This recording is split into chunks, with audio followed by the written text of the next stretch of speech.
Hi guys, I'm Bri. And I'm Alli. This is Offscript. If you think about it, books are potential scripts for movies. When this adaptation happens, typically it's disappointing because they went off script. In this series, we will be talking about how off script they went.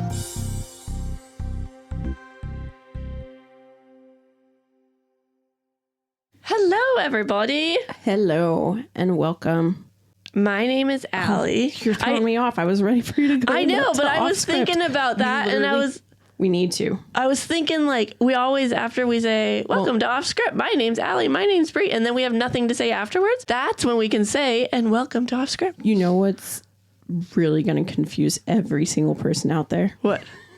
We just recorded the last song and said this exact same conversation. And that happens in like 2 months. In Mockingjay as well.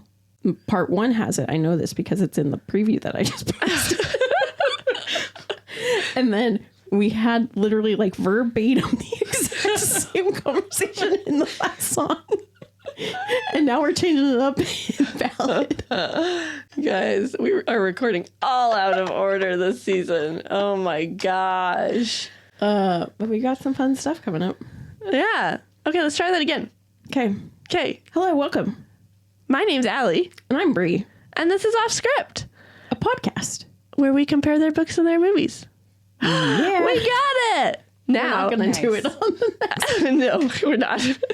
But we have a special guest with us today. We do. Thanks for having me. My name's Shannon. This is my sister-in-law. So excited. Oh, it's a little awkward. I'm not going to lie. I feel like oddly embarrassed. I don't know. Just wait till you listen to it. Oh, God. Yeah, that's when it's even better. Not me shamelessly plugging it at work for the last 2 weeks since we talked about this. And now I'm going to be like, Don't listen. No, God, don't. Let's Why? undo. Well, because at work, people will play their podcast out loud because you can't have headphones in at work. I'm Just like, wait. oh, God. Oh, no. I didn't think this through. Okay. We didn't say what we're doing, did we? Oh, no, not yet. Okay, we're doing the Ballad of Songbirds and Snakes, and I always say snakes and songbirds. I think snakes and songbirds sound better. I always do, too. It just flows a little bit. I know. I'm like, why did she put the Ballad of Songbirds and Snakes? Because I think It's wordy. I get that it's because it's Lucy and Snow. Mm-hmm. But couldn't you come up with a better thing? Anyways. So this is season 4, episode 5. Mm-hmm. And Bri was very excited to paint a picture today. I just think it's going to make everyone laugh. Oh. I hope. So last night, I'm a big sister in the Big Brother, Big Sister program. And so I took my little brother and John to see Aquaman 2. Oh, okay. And John, on our way there, was like, I'm really surprised that you're actually going to see this with me. And I was like, what? Why? And he was like, because Amber Heard, and I know how you feel about her and Johnny Depp. And I was like, hey, from what I was told, her part got cut. And she's like barely in it, so I'm okay with it. She's all up in it. She's in it way too much. Oh. I was like, this bitch needs to get out. Like, there was this scene with her and she does her little powers and it's cute. And I was like, then it cut and you could tell that there were shots where they have a wide shot with Jason Momoa and you can tell that it's him and the baby. So you would assume mom's on this side of the bed or the couch or whatever. And they just cut her out. Oh, and wow. so I was like, yeah. But the next thing I knew, I was like, this girl's got at least 30 minutes of screen time in this movie. Wow. Yeah. I was not happy.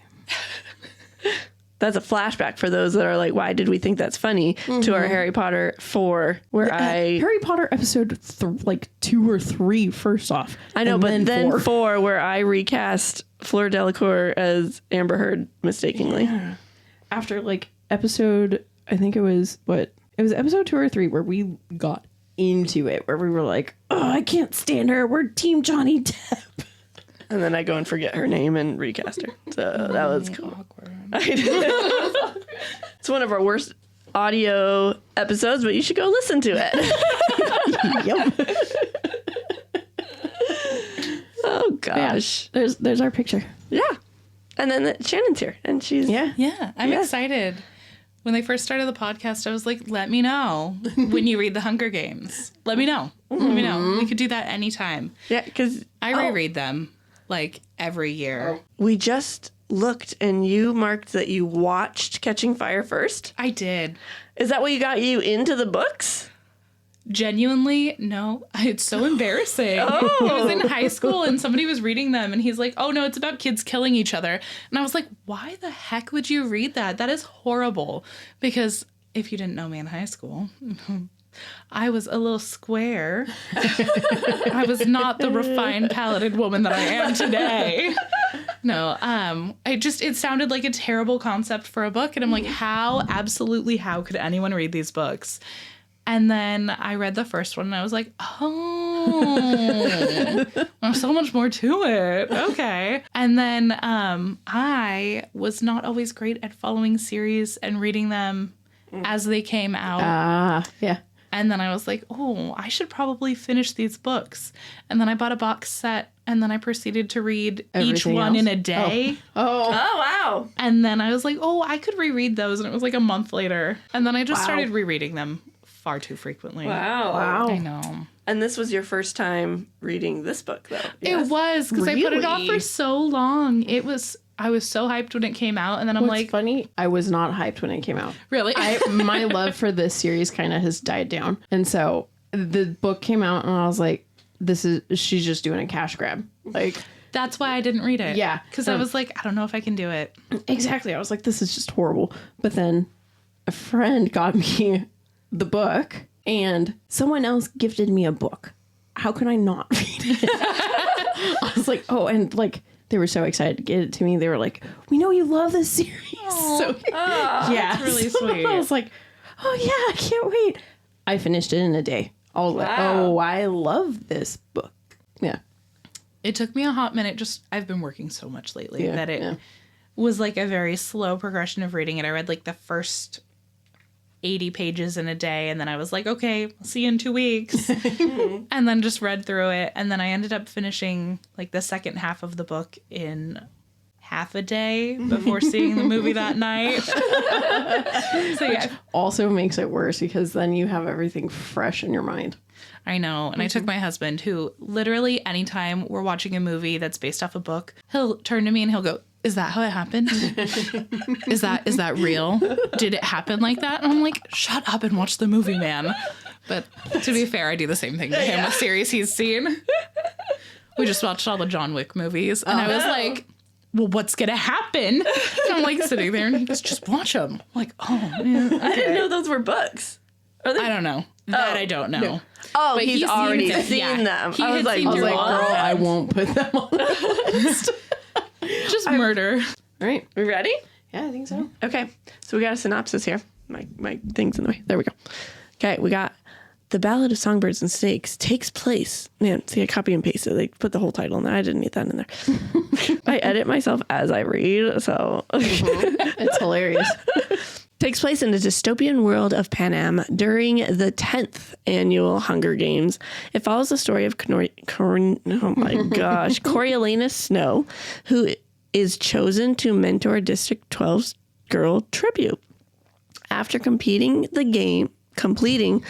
this is the worst I've read it you've done in a while. in a long time. It's because Shannon's here.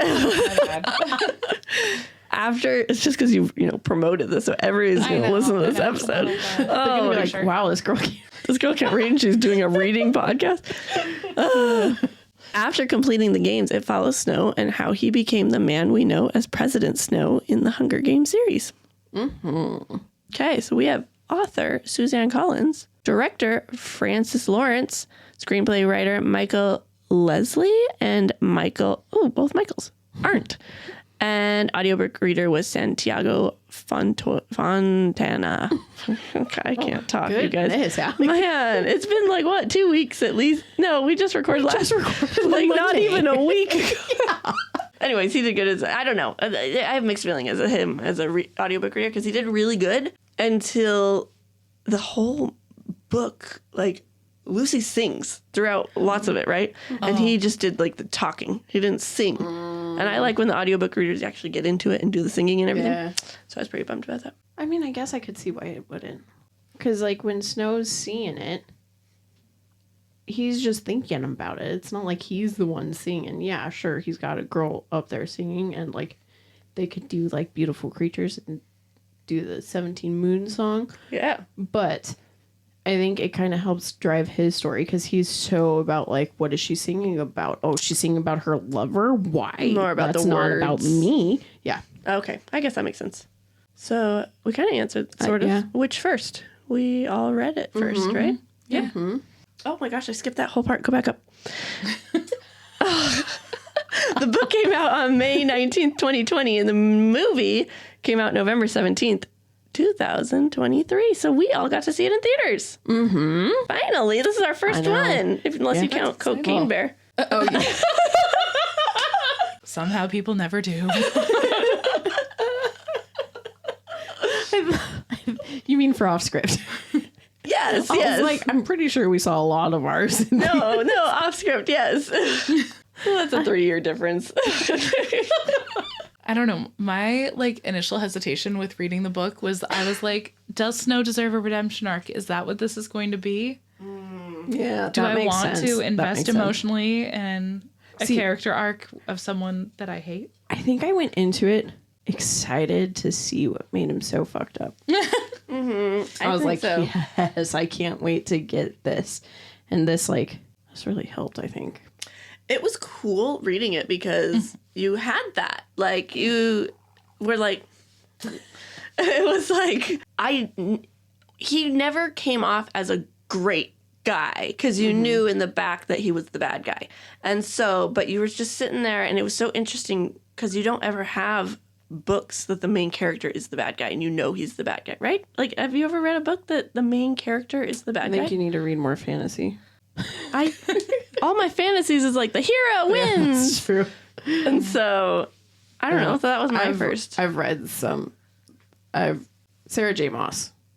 Dude, that's literally what I was thinking. I was like, I don't want to disclose what I've been reading lately. Y'all don't need to know She's about that. amazing.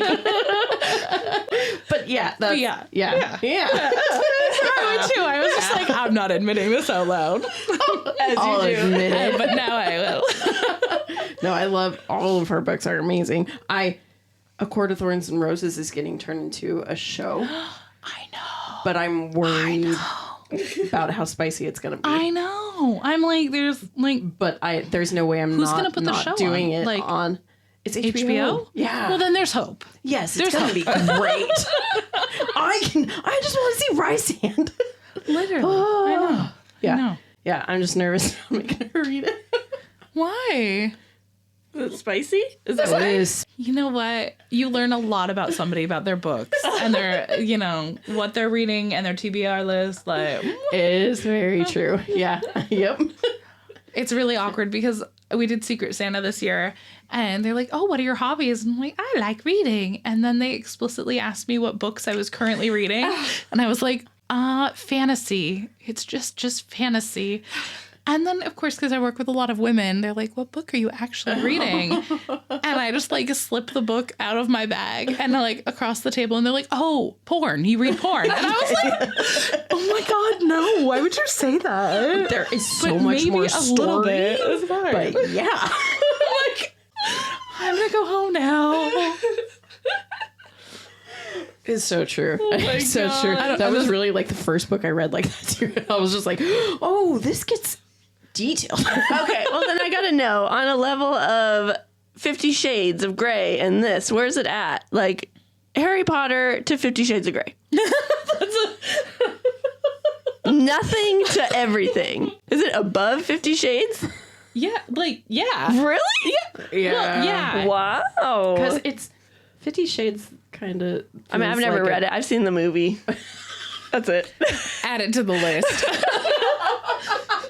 It'll be Offscript after dark. Hey, I'll That do could it. be one of our, once we get Patreon going. Actually, Oh, you know what? That's a great idea. We've got 50 Shades of Grey. We've got the After series. We've got Oh man, she knows them all. Okay. Well, Well, but like because not a 50 child Shades, too, but 50 Shades started as Twilight fan fiction. yeah. That's right. So, like, you know, a horny Twilight fan. Yeah. Just like, Yeah. just like, at that point, weren't we all? I was just gonna say this. All right. I forgot what caused. I don't know how we got our initial thoughts. We haven't even done that yet, have we? God, I'm Well, I sorry. mean, kind of. No, you don't apologize. Yeah, this happens all the time. Yes. We did kind of. We talked Oh. about how bad guy. Oh, It yeah, was you. that's right. You got us on this I know. conversation, Wow. Miss. I've never read a book. So I enjoyed it. Or is that what we're my thoughts? Yeah, I really did. I liked the book a lot. I liked it more than I anticipated. And I was reading it, and of course Jared was home. So I'm like reading through it. I'm like, oh my God, what the fuck? I'm like slamming pages and reading through it, like the last bit of it. And I'm like, what are they gonna do? And he's like, I don't know. What are they gonna do? And I'm like, sure. I'm like, try to read this. And then I'm like, at one point I was crying, trying to be really quiet. And I'm like, that's so fucked up. And he's like, do you need help? Probably. Would you recommend it to a friend? I have several, actually. Yeah. Okay. Yeah, I Same. would too. I already have. I reckon. Actually, I didn't. I told my mom about it, and she was like, and so she started, and she was really Is she loving liking it? Mm-hmm. Oh, good. And so, why did we pick this book and movie? Well, this was kind of the one that put Hunger Games. scheduled, yeah, Yeah. because we wanted to do it while it was in theaters. Okay, you guys. Now I got my Alli super fun facts. You're not going to do Alli super fun facts. Okay. A little conscious with other people here. No, not really. Literally, it's me. Okay. Number one. This is one of the biggest films to secure an interim agreement from the SAG-AFTRA, which meant that the actors were allowed to promote it during the strike. Is that like a good thing, or do you not like that the actors were allowed to promote their work during strike? I was curious about this. That's why I put this one in. Oh, that makes sense. I don't like it because like it's basically like SAG being like, hey, we're not going to pay you, but I want you to promote this so that we can get paid. I see. But also like good for them because a lot of these actors, like, I mean, why can't I think of her name? Lucy is an actress and she's been in other things, but I think this is what's going to skyrocket her. Everyone else basically is getting skyrocketed from this. So of course, great, you got to go and promote this, but also kind of shitty. Just across the picket line almost. Okay. Okay. All right. Number two. Rachel Zegler. There we go. That's Lucy. Her name. Yeah. She sang all the songs live on set. That's cool. That doesn't surprise me. She was Maria in West Side Story. Oh, In the I've new not one. seen that. Her I voice love- is fantastic. I love her. She was like, I was like, Did you know? I found out because I now follow her on Instagram, but her and Janice are a couple. I did from one of my facts. I don't think I put it in here, but yeah. They've been dating for like years. Oh, it's so cool. Yeah. Oh, it was, I think the fact was something like they were dating, but she wasn't the one who like tried to get him in. Like he just was able to get in. Oh, I was wondering. I was like, Yeah. oh, did she get him in? No, it wasn't. Oh, even better. All right, number 3. The Snow family penthouse apartment is shaped like an 8-sided snowflake. I thought, what a cute cool. little thing. I love when they tie stuff in like that. Wow. Okay, number 4. In an interview with Vogue, costume designer Trish Somerville said that the corset with Lucy Gray's rainbow dress has Katniss and primrose flowers on it. I'm a sucker for those kinds of details. I know. I love that. I loved all the like little sprinkle of Yeah. Hunger Games throughout. As I was reading the book and got to some of the lines where I'm like, oh, that's a little nod to the OG series.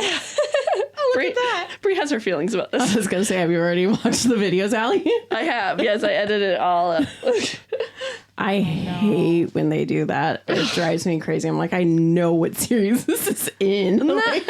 Like, I'm all for it. The more I read and the more of it, I was like, that's so exciting. And I loved that Lucy sang all the same songs Katniss sings, or I guess it would be Katniss sings all the same songs Lucy sings. And that's the one thing I like. I like knowing the origin, especially since now you know the characters. Because like in the original series, Katniss is like, oh, I think this song is about a guy who had a lover and like blah blah blah. But now you're like, dude, it's all tied with Lucy and Snow. And then okay, so there's all these like theories going around on like TikTok right now that Maud Ivory is Katniss's paternal grandmother. Oh, that would actually make sense. Because like in the book they talk about it how makes sense she has an ear for the songs and how like she can hear something once and she'll remember it. Well, and Katniss's dad. This read through too, because Katniss's dad, like she said something about when she learned the song about the hanging tree, or it was like her dad learned it when he would go out and do that. And I was like, you're obviously tied to them,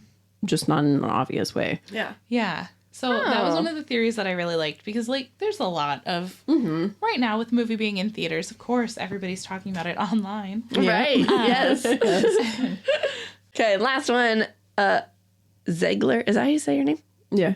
Tweeted that it took 9 days to film the Hunger Games themselves. It took a day and a half to film the bloodbath at the beginning and 8 days to film the rest of the games, the individual deaths, the security camera and drones, etc. Yeah, which is, quite not the same as the other movies where it was like all games. Yeah. Yeah. Yeah. I know. I remember I was shocked and not shocked how quick the games were. Because we had so much, book left. And I was like, but I mean. What are we doing? Yeah. But then I was like, okay, but I have all these questions still. And so then they slowly got answered. So most of them. I think definitely the point of view coming in from like reading it as Snow. I mean, it makes sense that the games themselves were shorter. Yeah, absolutely. But it still was frustrating because I'm like, well, I want to know like the thoughts. Okay. Well, let's do it. All right. So it kicks off where we follow 18-year-old President Snow, and his first name's so hard to pronounce, I just say Snow. So That's smart. okay. It's either that or Choreo, because I always say it wrong too. Okay. And so this is just 10 years after the war ended from the rebels. So, Hunger Games took place at the 75th and 4th and all that. And then this one is just 10. And so many people are not interested in the games. They're like, yeah, the war happened. Okay, cool. You're torturing children. Great. We're kind of done with it. And so the Capitol decided, you know what? We're going to introduce mentors and they're going to help liven up the games. And so Snow is one of those mentors. They take him from like their little academy. And so we get details on Snow's upbringing and his current situation, like how he's seen like cannibalism during the war and all this sort of stuff. And we learn that his parents died and he lives with his grandma and his cousin Tigress, who makes a mention in Mockingjay. Remember when she was so excited, guys? Yes. And they used to be, the family, right? Super rich and everything. And now they are barely surviving. But they're doing a whole act that they're still up there. So like Tigress goes and like fixes his shirt and makes him look presentable and all this sort of stuff. And then we learn that the winner of the game earns a prize and a spot at the university. And so Snow is like given this District 12 girl, which is, is the runt of the litter, basically, right? Like least fed, and she's the girl, so she's not even strong and all this sort of stuff. And he assumes it's because the dean hates him. I hate how in the movie the plinth prize is already a thing. Oh, same. Literally, that was what I was about to say. I'm like, they didn't introduce it as being from Sejanus's family, who like is District 2, came up to the Capitol, and is incredibly wealthy. Love that for them. Yeah. Go off, Ma. Job, Go guys. off, Ma. We love you. A queen. For real though.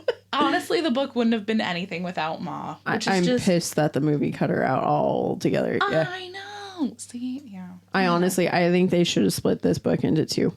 They could have very easily. I was like, you split Mockingjay, which is the same size as Hunger Games and Catching Fire, but then you get this huge book. You're like, oh, we could do it in one. There's so many things they missed. Like in the opening scene, talking about the cannibals, which, by the way, that shook Jared to his core because he hasn't read the book. So he like grabbed my arm and he's like, what the fuck are we watching? And I'm like, yeah. That's important later. As it turns out, they mention nothing about how that was his classmate's dad. Actually, is possibly a cannibal. Yeah. Right? Yeah. So that's frustrating, especially when freaking Sejanus comes up to Snow and is like, hey, sorry, there's no prize today. I'm like, Yeah, I was like, what? He doesn't know anything about how poor, like, even if he did, Sejanus is so wrapped up in his own self-loathing. yeah, exactly. And then the other thing that I don't like is that in the book, you don't really find out that the dean made the games until the end. Like the very end. It was like a plot twist moment of like, oh my gosh, I can't believe this. And right off the bat, in the movie, they're like, the creator of the Hunger Games. Yeah. I was like, "Ay." And then immediately being like, oh yeah, your dad and I were friends. I mean, I understand why it had to come from him because, let's just cut out another character. Justice for Madge. Yes, Also, I agree. several people where I'm like, oh, cool. F them. Cut that storyline out. Yes. And then also, let's talk about the dean telling them not to cheat right off the bat. Oh, like, really? Ugh. That was supposed to be just an unspoken, like, it was a, they never said not to do it kind of a moment. Yes, exactly. And that's the whole point why it was, I mean, why it was a gray area. Yeah, it was morally gray. Yeah. But like, Yeah. Yeah. Oh, yeah. And the movie also doesn't explain at all that they want more viewership. Oh, it doesn't. No. And like in the book, the way that they're going to pick the winner for this university seat is if they can get their mentee to increase viewership or to like get people to care about them so that they want to watch. And so in the book, they're like, ooh, we got to make sure that our person gets shown the most. But in the movie, that doesn't get explained. All right. So now back to the book. So Snow found out they're going to start taxing their citizens, and he realized, oh man, we're definitely going to lose our house then. And so he's like, but I got to not worry about that. I need to focus on the game. And so they watch the reaping at the reaping party at the school, and District 12 girl is first. And there's this other girl there, and she looks real smug and like, ha ha ha, Lucy got picked. But as Lucy Gray, excuse me, she's not Lucy, she's Lucy Gray. As Lucy Gray is walking past, she drops a snake down this girl's dress, and like all this commotion happens, and then the mayor smacks Lucy Gray in the face because it was his daughter. She put the snake down the dress. Did I say that right? Yeah. And he's escorted off by peacekeepers, and Lucy Gray took the stage, and she began singing because someone in the crowd was like, started singing to remind her, oh yeah, that's what I came up here to do. And her dress is beautiful, little rainbow dress. And the Capitol students had a reaping lunch, and Snow just like ate a bunch because he's starving, right? And then we learned the background of, this is when we learned the cannibal background story. I know that I found it really interesting, the parallel. He's like, I really hope she doesn't cry. And when Katniss was being raped, she's like focusing on not crying. Yeah. And just that, I enjoyed that. I did too. Okay.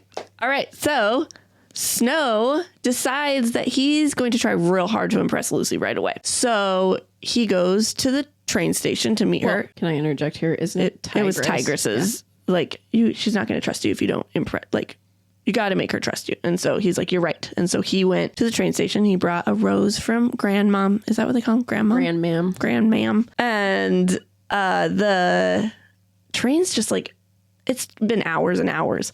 And so finally he's about to leave, but then like a cattle car train pulls up, and that's where they're transporting the victors. Is that, they still call them victors? Tributes. They have not won yet. They have not won. You're right. Tributes. So they're like shackled, and they're like horribly treated. And Snow brings Lucy Gray the flower, and she kind of like not mocks, but like, well, why are you here? Kind of not like, oh, pokes thank you. Fun. Yes. Yeah. And so, because she doesn't fully trust him yet, but she's intrigued. And so then the peacekeepers let him get on the train because they're like, well, are you coming or not? And so that he gets on, And because he's like, well, I can't not now, or Lucy Gray is never going to trust me. And so the tributes on the train are about to attack Snow until Lucy Gray stops them. And they are dumped into the monkey house at the zoo. Well, Snow has to sneak on to get on with the tributes. Yep. Other than that, I think that's... They're not shackled or anything either. No, but they are treated pretty horribly. Yeah. But they did decent. They did fine. I definitely like that the actress who was portraying Lucy Gray really did focus on fixing her hair, which is something that was noted many times by Snow throughout the book, was like she's constantly worried about her appearance or trying to like fix her appearance up and look better. Yeah. So I liked those little subtle details in the background as I'm watching it. Look at her go. Like, good job. Good job. Someone must have read the book. Exactly. Didn't feel that way at the end. But I know. we'll get there. Yes. What I hate is I love Francis Lawrence, and like he, up until this movie, was one of the directors who I was like, I would trust him with any of my beloved books. And then this one, I was like, oh, I just couldn't believe it because he did so good the first whole, like, longer than second half. on. Yeah. And then it's just part 1, part 2, part 3. Yeah. Yeah. It's like they realized, oh shoot, we still have a ton of book left, and only this much of the movie left. Let's just get what we can. Yep. Again, 2 parts. Yes. Yep. All right. So they're in the monkey cave, and Snow has to be really calm because all these cameras are there because they're like, the tributes, they're in the cave the cage. If you want to come look at them at the zoo, come do it. Like, again, such a difference from the Hunger Games where they're given the best foods and, the first class on the train and everything like that. And I just thought that was crazy. But then again, the Capitol has so much more money in 75 years later than That's true. They do Plus, now. I also think it shows you where all of his ideas then were able to flow, and how it was able to if we make people care about them, then they'll want to watch, especially in the Capitol. And how do you make someone feel cared for, or like they're connected to a person? Well, you treat them right. You give them the best that they can get, and then all of Yeah. And I think after 10 years still, people are pretty bitter, and they're for sure, yeah. They're like, nah, Yeah. just stomp on you guys. Yeah, so they're at the zoo, and he goes over to Lucy Gray, and he's like, okay, let me introduce you to the cameras. Oh, because he's freaking out, and that's when Lucy Gray says, own it, right? So she's just own it.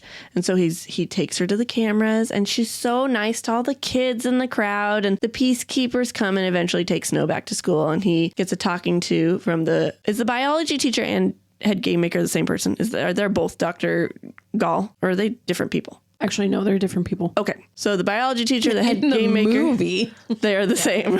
Yes. And the dean about all his actions, and he ends up getting a write-up from the dean because he put himself in danger. well, he did not get written up in the movie. But what I really want to I understand why they did the Flickerman thing, but in the book, it's not Flickerman who's the anchor here. It's someone else. Right. Flickerman's just the host. Right. And then the other thing that Flickerman does here in the book, they're obsessed with how do we get viewership up, because in their head, everyone has TV sets. And so for some reason, they're just not watching. It's not until Snow goes to District 12 when he's like, no one has TVs. So if you want them to watch, you got to put a TV in. Well, at this point, when Lucy Gray comes up to Flickerman and is like, well, who are you, dear? And the cameraman laughs, and Flickerman turns to him and goes, it's not funny. They don't have TVs in 12, so obviously she doesn't know me. How do you know that? Right. Right. I didn't catch that. The other thing that's different here is when the peacekeepers are taking Snow, Lucy grabs Snow to say, hey, me and I can't remember his name, are starving. Jessup. Gotcha. Me and Jessup are starving. Get us food. Whereas that's not something she does in the book. Yep. So one of Snow's classmates is Sejanus, and as we have mentioned already before, he's from District 2, but his father paid a bunch of money, so they got out of the district, so Sejanus never had to go through the reapings and everything. They're capital now. But unfortunately, he was assigned to District... Wow, let's try that again. He was assigned to mentor the kid from District 2 because his father paid. That happened in the book too, right? His father paid for it for him to get that mentor. Oh my gosh. That Tribute. I was about to say Victor again. It's because his dad's a dick. Yeah. He's like, this is proof that we're not district anymore. And so Watch this kid die. yeah, so he really liked what Put it like that. So he liked Snow's initiative of going to them. So he decided to take them a bunch of sandwiches. And he's feeding all the Victors, but his Victor won't take it. And his Victor's... Well, that's what blows my mind. I'm like, what did his dad think? Did his dad really think this was going to go well for him? I know. Like, of course Marcus is going to be like, wow, you ass. Right. Like, it's so great to see you again. Thank you for this sandwich. I love it. right. I missed your mom's cooking. Wow. Yeah, God. And like, I understand from his dad's point of view. If you like look at it objectively, oh, they went through the war. They were in the district during the war. Yeah. They paid to get out. They like did everything they could to survive and get out and move up. And they want to say, hey, look, we're doing so great. Yeah. You know, it's all ego. Unfortunately.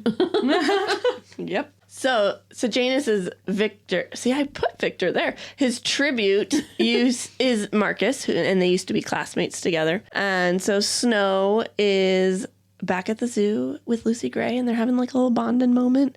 And he had this throughout conversation admits basically that they are struggling with money. And he told Lucy, hey, I think you need to sing again to get people to like you. And she eventually did. And then we have memories on how his parents died. His father was in the war, and his mom and sister died during childbirth. Oh, we don't get those memories. Also, I'm realizing that things are out of whack because my notes go to a different part of the story. My notes go to the proposal because once Snow comes back, that's when Gall comes in and is like, how are we going to increase viewership? And that's when Snow starts pitching his things. And she's like, great, everyone write a paper for me. But then it turns into like, because my note is everyone's supposed to just do their own proposal. Or like, it's like, oh yeah, it's supposed to be all the different groups in the class.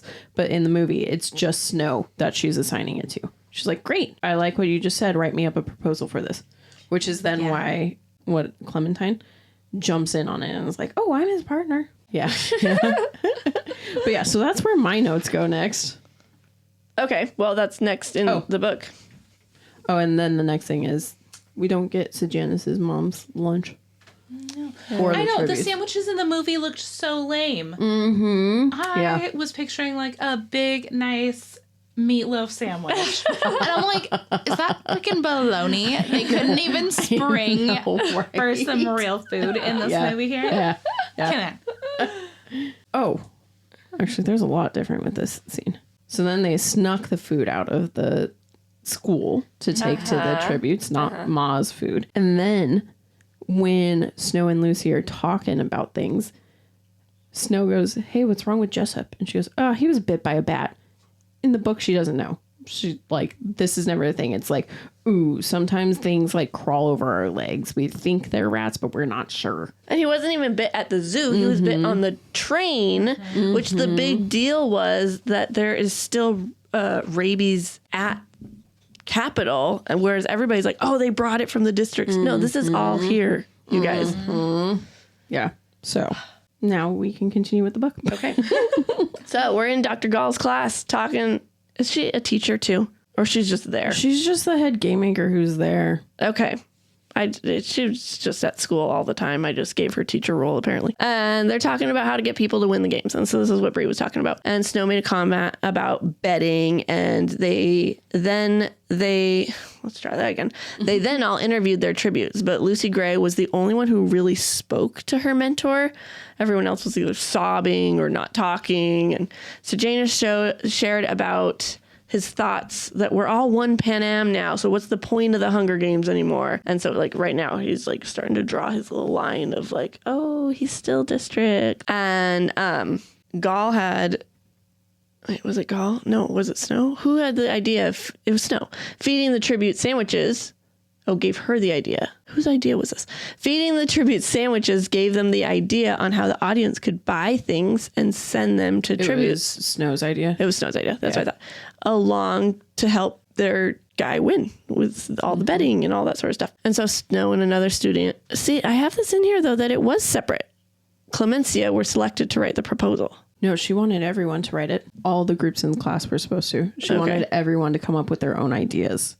So this proposal with the betting and all that was what they were supposed to write. Okay. But everyone else was supposed to come up with their own creative ideas for it. Got it.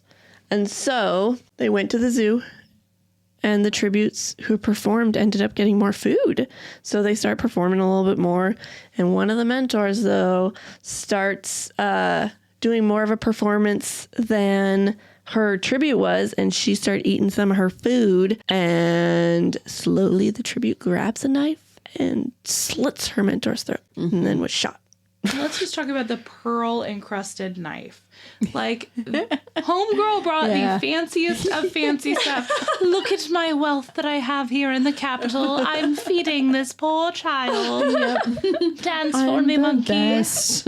Oh, you didn't perform well enough. I'm going to keep it.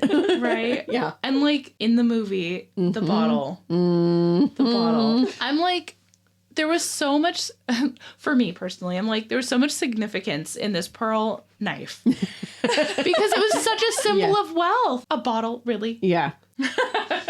I have that note in here. So we have a dead tribute, a dead mentor. And they walk into a bar. I feel like it was much more dignified in the book than in the movie. The movie it felt much more demeaning. Like, it felt very... I have no notes. I don't know. It felt very one-sided in the movie compared to how it felt in the book. For like... Yeah, I agree. It felt more cooperative in the book, reading how it was going on between the mentors and the tributes. Like, it felt like they were almost on the same team. And in the movie, it felt very...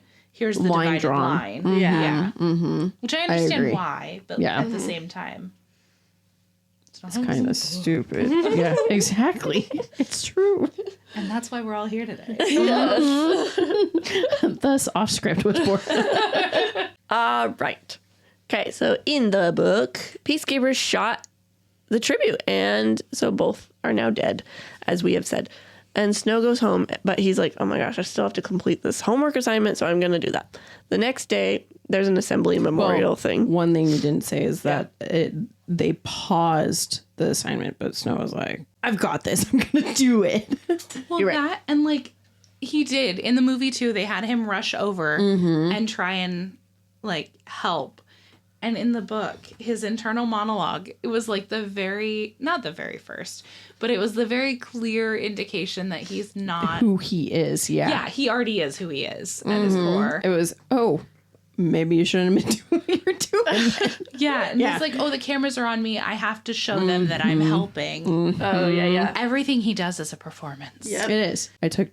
John saw it with me, and he very much was confused by Snow's character in the movie. And I was like, you really have to read the book to understand, because there's a lot of nuances that can't be shown on screen because he's very diabolical and very two-sided. And like John was like, I don't think he ever really loved Lucy. And I was like, there's a part of him that did, but he just also is a dick. So... He's also a horrible person. So I really like. Yeah.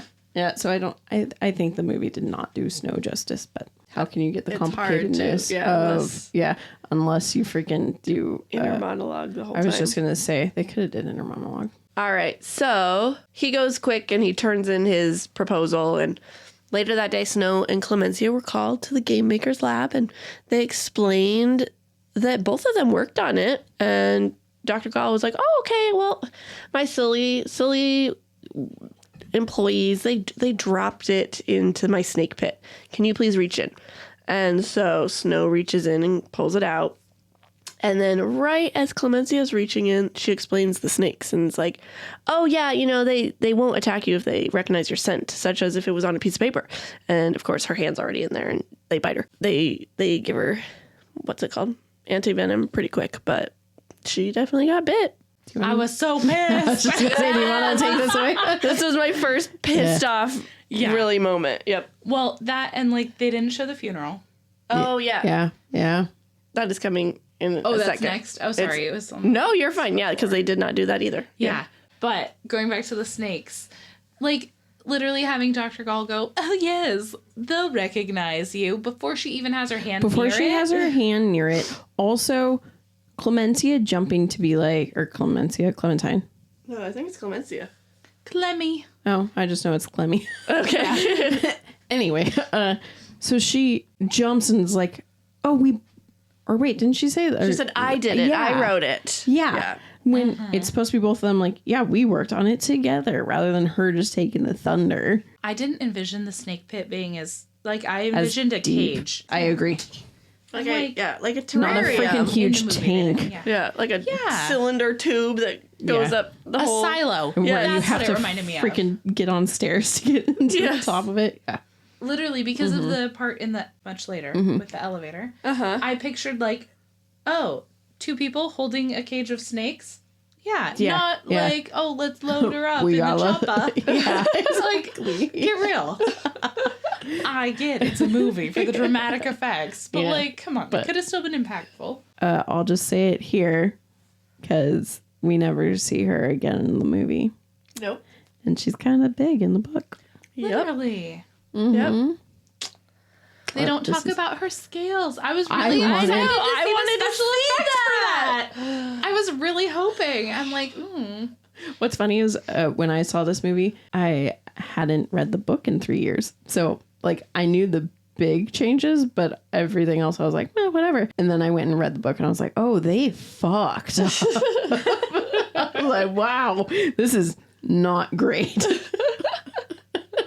Yes. This was my first I'm mad at this movie moment.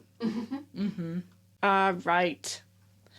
In the book, immediately, as I said, she was shot with anti-venom, brought to the hospital. Gall told Snow, good job on the proposal, and we'll be implementing this as some of the things you suggested.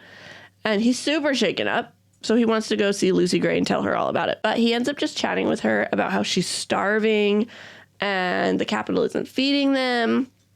And also Jessup, the other 12 tribute, has gotten bitten by rats, they assume, at the zoo. They aren't sure. They've seen rats around, as we have said already. And Snow went to the hospital to check on Clemencia, and they said, oh, she should be okay eventually. She probably has nerve damage, though. And the doctor gave him some crackers and juice because he looked pretty faint, so he saved him and went and gave him to Lucy. And Jessup and Lucy wanted to team up, so she's, like, sharing his food, and he's getting pretty annoyed at that. But she's like, I need an ally. And, like, this is unheard of, having allies in the game until now. So none of that happens except for Snow does get upset at Lucy about teaming up with Jessup, but that happened a little bit ago when she told him that he was bit by a rat or a bat. All right. Do either of you remember the mentor? What was her name? The one who first died. Literally, it was racking my brain trying to remember it. I know. Isn't her last name like Pomsky or something like that? Pomensky? Clearly, I didn't remember because I did not write her name down. Yeah, I think so. Oh, Arachne. There we go. Arachne. Thank you. Yep. So, Snow was asked to sing at Arachne's. He was supposed to sing the national anthem at the funeral thing, which did not happen. And it happened. He sang. It didn't happen in the movie. Is what let me stick to my lane. So Snow was asked to sing the national anthem at Arachne's funeral. And there they hung up the dead tribute, like, in a mocking sort of way, so all the districts could see. And the mentors and tributes they were going to go tour the arena. It was kind of like, in my head, a football stadium. Like, I expected it to be open, not closed, but I could have totally read that wrong. And an explosion happened. See, that's funny. I read it as a closed. I thought like Tacoma Dome style. I pictured like the Kingdom, if y'all remember. Yes, Nice little throwback to the Seattle people. Oh, yeah. With the retractable roof is what I imagined. Because I'm like, oh yeah. That makes sense for a Hunger Games, yeah. Yeah. Look at us all in between. I am so frustrated that they didn't have the funeral. That was, again, like, to me, I'm like, oh, look, it's just more examples of the Capitol being the Capitol. Exactly. And Absolutely. their brutality. And I'm like, oh, cool. It would also show, I mean, of course, they also just cut that whole part out too. But this is kind of when they start showing that they favor Snow, kind of, because they're like, oh, you know all the words to the national anthem? We'll have you do this. And then when the other mentor dies and they ask him to talk about it to everyone, it's again them being like, oh, you're the one who would be able to do this. And so I think... And didn't they rebroadcast his hollow of him singing at the second funeral? Because there were 2 funerals missing. Yes. And neither of them happened. Okay. Yeah. I did like the explosion in the movie. I'm not going to lie to you. I liked the way that was, like, done. It was good. Yeah, I liked, I guess I didn't picture the tributes in on it. But did you guys? Well, yeah. Well, the tributes aren't in on it, but they all, once it exploded, they're like, yeah, let's go. No, but beforehand, weren't they like... You mean when they're making groups? Yeah. That's my note here. It's when surveying the arena, the tributes are already making groups. That doesn't happen. They're all in there like, what? This is where we're going to be fighting. But so they're making groups for... Yeah, they're already making fighting. Allies. Yeah. Oh, in my head, it looked like they know it's about to happen. So they're like, okay, come over here. Come over here. Oh, no, that was them forming their alliances. That makes sense why they're like, no, not you. Yeah. Because I was like, wow, that's rude. You know, this place is going to explode. And you're like, you can die. Okay, that makes more sense. That was you're the weakling of that pair. We don't want you here. I also envisioned the turnstiles. I thought they had like bars all the way up on the turnstiles. Like that's how I envisioned it. I thought once you were through the turnstile, there was no getting back that way. I mean, that would make more sense because if you're about to have kids killing each other, right? Shouldn't be easy out. But I also I pictured it how it was. So like they had to have coins to get through the turnstile. So I was like, oh yeah. For me, they couldn't just hop over it if it's not gated. Well, how that is, it's because at the gates, that's where the peacekeepers are. So I bet you if any of them did, they would have gotten shot down. Right. Yeah. But yeah, no, I pictured it kind of like the London subway. My brain went to Harry Potter. I was like, yep, you're right. Gotta get your muggle money for this. Yes. Oh, kids, let's go. Oh, gosh. All right. So Snow was buried under some rubble and he's calling for help. And Lucy Gray comes to help him. But as soon as the medics get there, they save Snow and they haul her off, even though she's kind of banged up too. And a couple of tributes and mentors died from the explosion. One is missing, which is Marcus. And they do another funeral and they parade the tribute bodies around again, and Snow visits Clemencia while he's in the hospital because he had a concussion, and she's growing scales, as we said, around where the bite happened. Doctor's like, oh, she's healing, she's doing good, and she's kind of freaking out, and Snow internally is freaking out like, oh my gosh, that's so gross, I can't come back to you. And it's time, then they're moving on, it's time to prep for the interviews with the tributes, and there's so many missing due to death or missing that it's like really kind of ominous how empty the room is. And Snow asks Lucy Gray how he can repay her because she saved him, and she's like, you can start thinking I'm gonna win this thing. I was really frustrated again about the lack of funerals because I had to set the book down for a second and walk away when they were talking about the horses. Yeah. About the dead tributes being tied up to horses, parading through, being drugged behind horses. And like, you can ask Jared. I've been on about this since we saw the movie. Every day I'm like, I can't believe they didn't fucking include this funeral with the horses. He's like, why is this such a big deal? Why is this what you care about? And I'm like, because it was so brutal, and it just was such an example of, again, the Capitol being the Capitol. I'm like, It's true. They wanted to make such an example out of the tributes and be like, oh, look, we own you. It doesn't matter. You're already dead. Guess what? This is what you are to us. Yeah. Right. Mm-hmm. Yeah. Oh, and the fact that like almost half the tributes were dead before they even got to the game. Yeah. Yeah. I was shocked that they kept, like, as a parent, if like the mentors are dying, I would have been like, so like, are we going to stop my kid being a mentor? Like, look at all these people dying. And It's that monetary incentive. Yeah. Everybody's still poor. yep. Everybody's just playing pretend. Yes. It's like credit card debt. We're all just pretending. Exactly.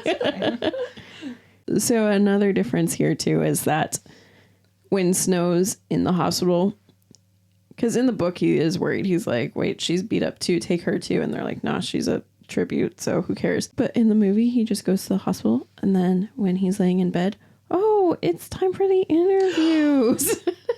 I know nothing about how he had to acquire Go the and guitar, get the guitar. How, nothing about the nightclub owner. That's my note there. Okay. High as a kite bottom. Yes. They also didn't call him that in the movie. I know. That's true. I That was made kind me of- upset yeah. too. I was like, Because like in the book, because in the book, that's the whole reason he thinks this guy hates him is because he came up with that nickname. Right. little does he know until the end. Cause, Yes. Yeah. Not right off the bat. Okay. Sorry. No, I you're just good. keep jumping right ahead. You guys are fine. So Dr. Gall gave them another assignment to write an essay about what they liked about war. And so Janus is like, this is stupid. It's all bad. And Snow kind of like helps him get out of trouble because he's basically like, shut your mouth. And Lucy Gray asked for a guitar for her interview. And so he's out looking for one. And he found one from a friend that ran the club, as we have said. And the guy shared that Highbottom and his dad used to be friends, and Tigress and helps Lucy Gray get her dress all nice again. And the interview consists of all the mentors talking about their tributes, but Snow is like, no, I'm gonna let Lucy show them like who she is. Her song spoke of an old lover, and he's super jealous. Tigress, the real MVP. Yeah. Yeah. I love Tigress. I do too. I'm going to interject just this note here because you're about to be coming to the games and this happens before the games in the movie. And Okay. it's also really stupid. And the one thing that I don't like is in the book, the holes that are found in the arena from the explosion are from the tributes finding it.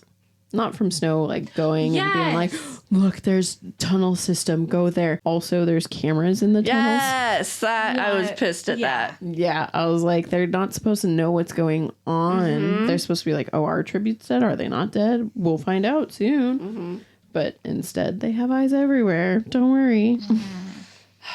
Yeah, that was frustrating to me too. Yeah. Because in the book, you're reading it going, okay, so this is part of why there are so many cameras hidden throughout the games. Yes. Yeah. When, we're in the OG series. Yeah. Yeah. It's because, he's... They kept losing track of people. Right. Yeah. It explains the trackers in their arms and, like, all that. Other than that, yeah. Okay. And also, okay, wait. They don't really show that he's jealous of this song. It's more so he's just looking and being like, oh, she's got everyone gripped by this song. Like, Yeah, I've I didn't got read my- jealousy very much on his face either. I was like, you're supposed to be like, first question out of your mouth is, who are you singing about? Like, Yeah. Yeah. and you just look like, ooh, I've got the right tribute. And when he's like, when he talks about her and he's so possessive. Yes. And it's always, Yes. she belongs to me. She is She's my mine. tribute. Yeah. She's She's mine. mine. Also, like, he kind of basically makes it so that, like, there's no way for her to not choose him. He's Right. basically like, you're mine. I love you. This is it. Yeah. Okay. So Snow spoke to Tigress about the song, and she kind of calmed him down, like, explaining it nonchalantly, like, you're fine. And he also spoke to her about what she liked about the war for his essay. So it gave him, he's doing his homework. And so Janus asked Dr. Gall what her favorite memory of the war was, like, all snotty. And she's like, I just love that it proved I was right. And kind of left it at that. And I was like, well, that's cool. And Snow was trying to figure out what gift he should bring Lucy Gray, and he finally comes up with it. And it was his mother's compact, which was the most valuable thing that he had. And he told her, this is just a loan because I know you're going to win, so I'll get it back. And she's like, oh, you took the makeup out. He's like, I thought you could put your own makeup in, aka rat poison. This pissed me off. Me too. Because when he gave it to her, he had it preloaded in the movie. No, he gave it to her before, like way before the point in the movie. And it was empty. And we had already established that there was like rat poison lining in that part of the zoo. Yep. So like she had the opportunity. And I mean, yeah, he had rats in his apartment, but like, come on. This also, like, in the book, when it comes time to basically reprimand him for what he's done, this is how he can get away with, oh, I just gave it to her empty. I didn't know what she would do with it. Right. Plausible deniability. Yes. Whereas in the movie, it's like, cool, yeah, you did it. Like, there's no way to go around that. Yeah. Right. Because in the book, there's more to the smoking gun that is his ultimate downfall than just this compact of rat poison. Right. Yeah. Okay.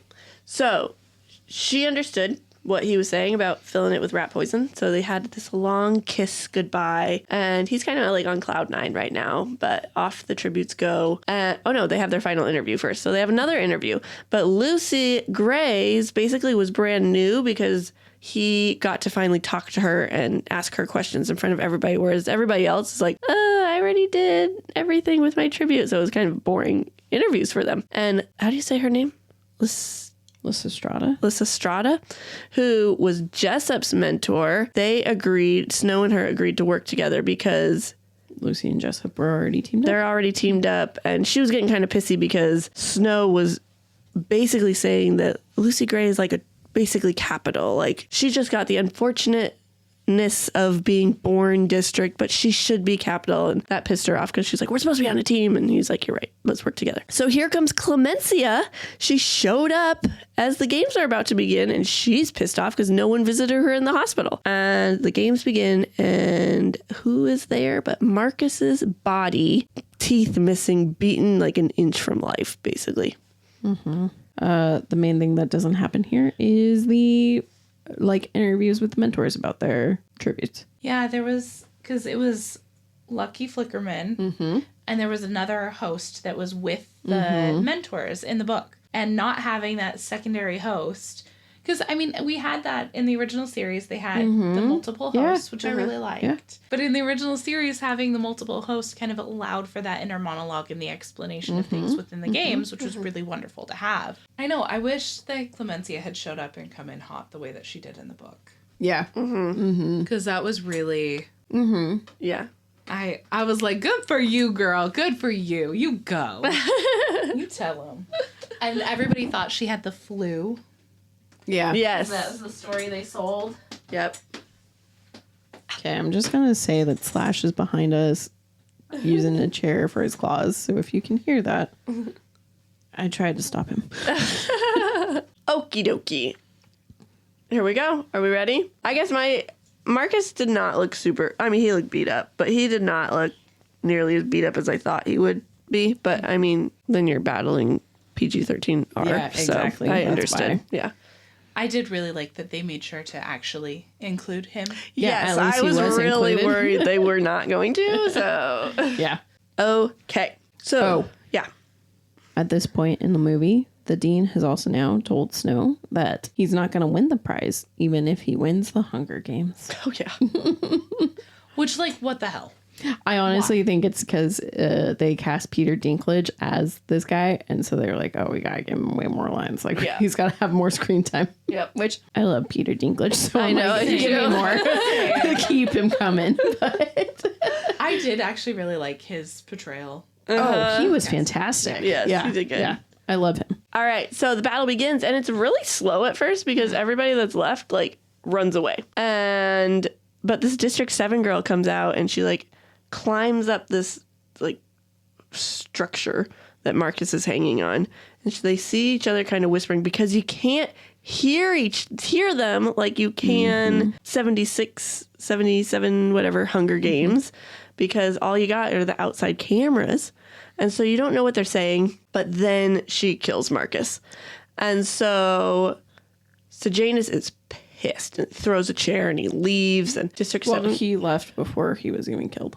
second he saw him hung up, he threw his chair. Oh, that's right. Yeah, it was then. That's when he did it. And District 7 girl slept on the landing where Marcus was. Because of the bombing, there's new hiding areas that all the tributes have found. And that's where they are. And there's no cameras down there, as we said. But they have the drone delivery system. And so these drones are flying out to deliver water, but they keep crashing. Because this is a new system. And a couple tributes from the tech district. I don't remember what that is. Two is He's war loving battle. you, Allie. Yeah. Okay, so from 3. Weaknesses. I know. Ouch! Your cat is trying to kill me. As I try to take a picture for Instagram, and he turns over.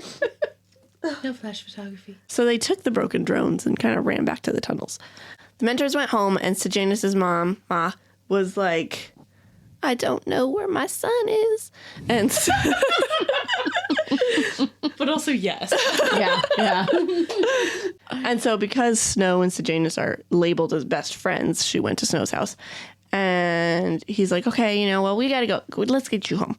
And he goes to get her home, but there's a commotion going on in the games. And she's like, that's him. There he is. He's on TV. And Sejanus was in the arena. So the movie screws this up. Oh, freaking Sejanus. No one goes home from the games. They all just sit at the school and watch these games, it feels like. And then, so Ma is not there. And then Gaul is the one who comes up to him and is like, you need to go get your friend out of there. Not Ma being like, oh, can you help him? I mean, of course, everyone ends up calling Snow in the book too, but like, it wasn't just Gaul. Because in the book, wasn't it, Ma was waiting there, and then she's like, have you seen him? And didn't Snow try and like stop her from noticing the TV? No. He was like trying to usher her out. He was trying to get her out, not because he saw. He was just like, oh my God, I don't want you here anymore. I hate being tied to this family. And then she was like, Then she saw. yeah, then she was like, never mind. I already know where he is. And then he gets a phone call, right? From Gaul. Yeah, That's that's next. I'm really bad. I at broke staying on it. track. I usually break it into the chapters. I was So trying that's to read ahead, so I'd stop doing this. No, it's okay. And then, of course, I don't. okay. So in District 2, something that they do for the dead is they sprinkle breadcrumbs on dead bodies to help them have food on their voyage to the next life. And that's what Sejanus was doing to Marcus's body. Such a sweet moment. I love that. And Dr. Gall called Snow and told him he and his ma better get down here in 20 minutes. She sent Snow into the arena to get him out with pepper spray and a flash grenade, and that's all he gets. And Snow's trying. than the movie.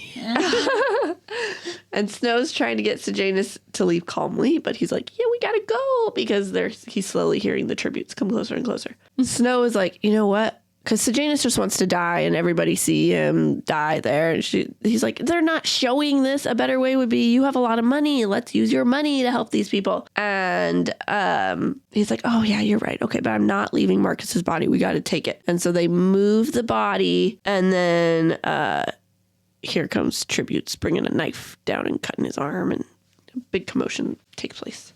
I felt like the movie did not make as big of a commotion as the book did. Yeah. And Marcus didn't even try to grab.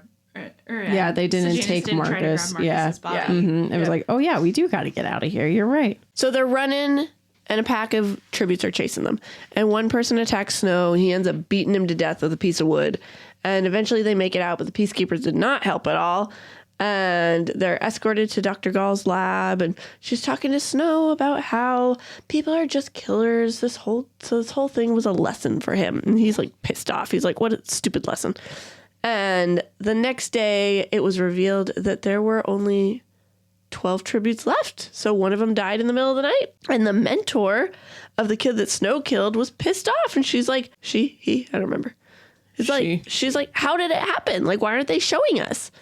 And Snow wanted to send Lucy Gray a drone, but he didn't want to give away her hiding place. So he's waiting for her to come out of wherever she's at. Ironic, since the parachutes now beep. That's what I thought. Eventually she comes out with Jessup behind her, but he has gone rabid. So in the movie, we've already known where Lucy was. So we saw him going rabid there. I know there was no buildup or anticipation of like, oh, is she okay? His Exactly. whole No. inner monologue. We just knew the whole time. Yep. How he says in his inner monologue, he wishes she was still at the zoo so he knew exactly where she was. Which, ew. Like, I wish you were in that cage so I could Yeah. keep I you wish you there. were locked up like a monkey. That's where I want you.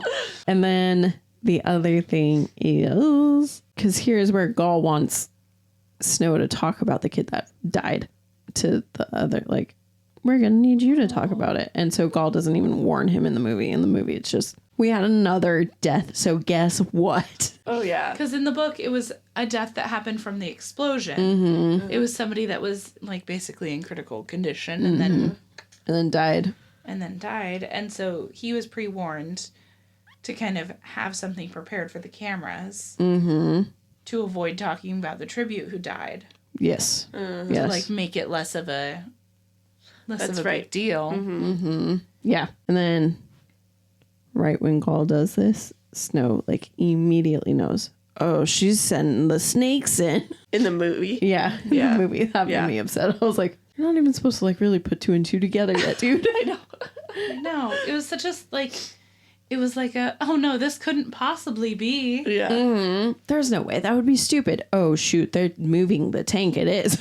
But like, if it is, what could I do about that? You know? Not. What a coincidence. This handkerchief that is also Dropped. an important part in the books. He always had a handkerchief. That's It true. was like mentioned multiple times that Well- he and Tigress were raised to always have handkerchiefs because grandmam. They did have the handkerchief in the movie. Well, they You did. just didn't see him use it all the time. I know. I'm like, he always was pulling a hanky out of something. Yeah. And the initials on the handkerchief were in the border in the book. They talked about how they were not noticeably in the border. You wouldn't know if you weren't looking for them. Oh, And I in didn't the- catch I that. didn't either. I And in the assumed it movie, was in the it's corner. Giant. Yes. It's like, oh, I had assumed it was in the corner. Like the movie. So they talked about it in the book. It was like embedded intricately into the the border of the handkerchief. Oh. It was like hidden within, which is why it was such a big deal. That makes that way more sense. Freaking Casca Highbottom was best buddies with 'Cause Coriolanus' he knew. dad because he's like, oh, who else has these initials? Your dead dad. That's who. That makes Surprise, shorty. But nope, not a surprise. Nope. No, Okay. sorry. No, you're fine. You guys will make my in a couple talking points go very quickly because you guys just talked about a bunch of it. But first, Snow knew that water freaks out rabid people. So he's like, okay, I'm just going to send a bunch of drones to Jessup. And Lysistrata, did I say it right? Said, no, I'll send him. He's my tribute. And like, she's like has tears going down her face because she feels so sad because she's basically water bombing this poor kid. He freaks out. Okay, sorry, I want to interject right You're here. fine. Because one thing that I liked in the book is that all of the mentors have been feeling guilty about having mentees in this Hunger Games. Yes. There's not a single one who's, except for Snow, who's like, yeah. They all have their like reservations about it. The movie does not show that. The movie shows them all like, oh yeah, we're gonna win. Oh, this is gonna be great. So Lucy Gray stays with Jessup until he dies, and Snow goes to talk to Tigress about what happened in the arena. Shari knew, though, because of his clothes, because she's the little seamstress girl. And she also shares that the tax bill came and they are officially losing their house. And so Janus and his dad then make the announcement that they're going to give a full ride scholarship to the winner of the games, go to university. Well, that's already been known this whole movie. And the tax bill never comes. No. So it's they more just never- looming over them forever. Yeah. Until, Until Snow fixes it all. Snow falls on top. And then the thing about them knowing about rabies, they talk about it in the book about how there's so much rabies in the capital Yeah. Yeah. that, that's why they know they had posters talking about the signs of it. They had posters about how to Keep it prevent away. and keep it away. They all got vaccinated for it. It was just like, oh yeah, here he is. He's got rabies all of a He sudden. got a neck bite. And somehow they all know how to fix that. Isn't Isn't it common knowledge? Don't you know how to deal with rabies? Oh, yes, I do. I've obviously. had rabies a few Throw times water at them, duh. Yeah. Okay. Yeah. You just need a shower. Okay. So a lot of the tributes went up to District 7 girl. And she's getting pretty bad sunburn. How's she getting sunburn if it's closed? Oh, good point. Maybe that's why I thought it was open. Nope, you're right. I forgot about that part. Wasn't it from the bombing that it was like changed? Oh.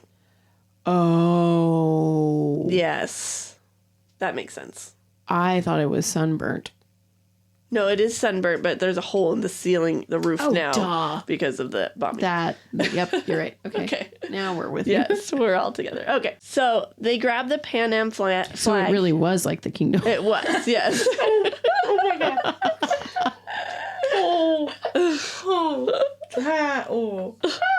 Like, I know it's not, but that felt too soon. 20 years later. How long has it been now? I feel like I was like 3 or 4 when that happened. Oh my gosh. It's still too soon. It will always be too soon. Our poor Sonics. R.I.P. Kingdom. Yes. Sonics played at the Key Arena. Allie. All right. I don't know. Who did the Kingdom then? The Mariners. Oh. That's fine. I was gonna let you have it. Sports, goals, touchdowns. Okay. They did the sports balls there. Yes. There you go.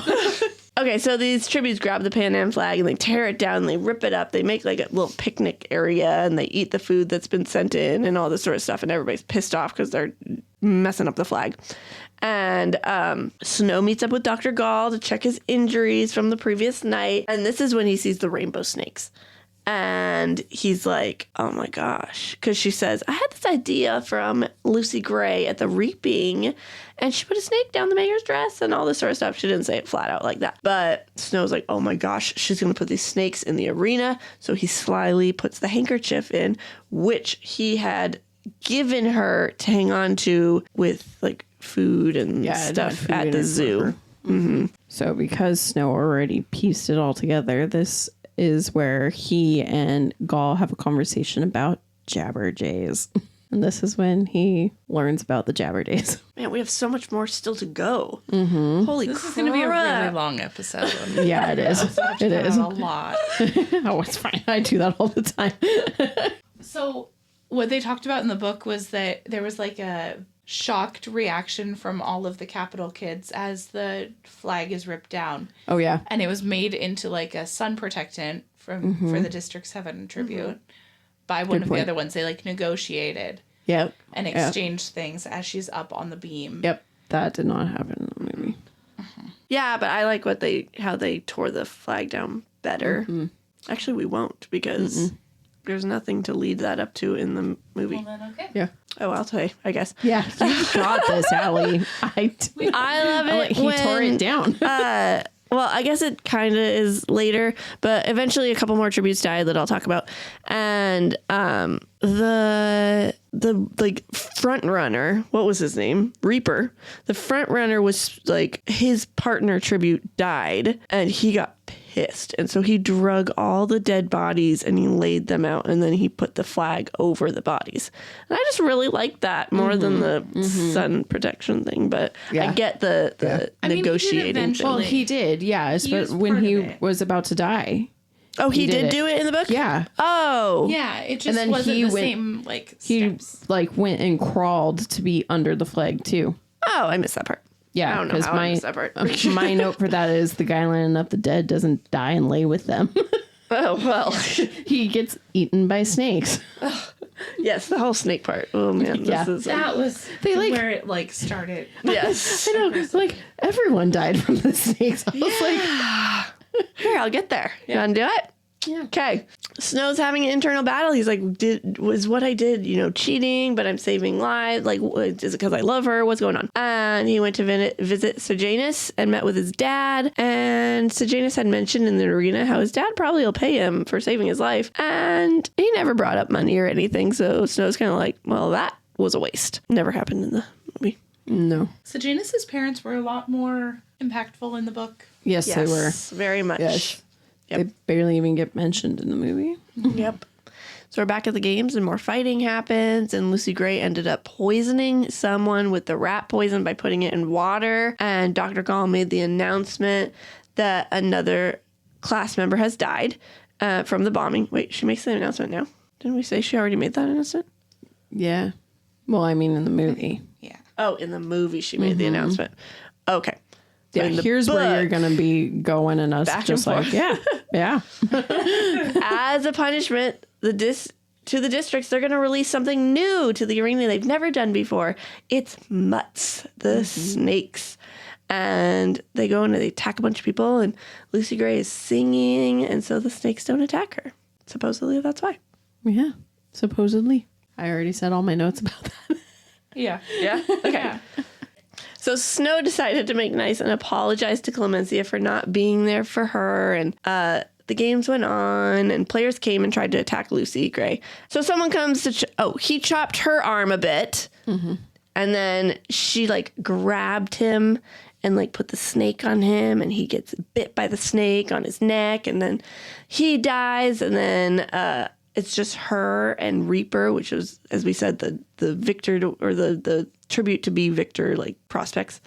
And they battle it out. And eventually he died from heat exhaustion. He was just running too much and he died. So first it's like they're all waiting because unlike nowadays Hunger Games, they don't have the chip in their arm to know if their heartbeat stops. Yeah. So they're all like, well, are they getting up or not? Who's the trip or who's the victor? Yeah. And eventually they're like, wow, Snow won. Yay. But nothing's happening. Yes. And then he's escorted to... Oh, wait. You skipped that part. Because Gall didn't want to call it because she wanted the snakes to kill Lucy.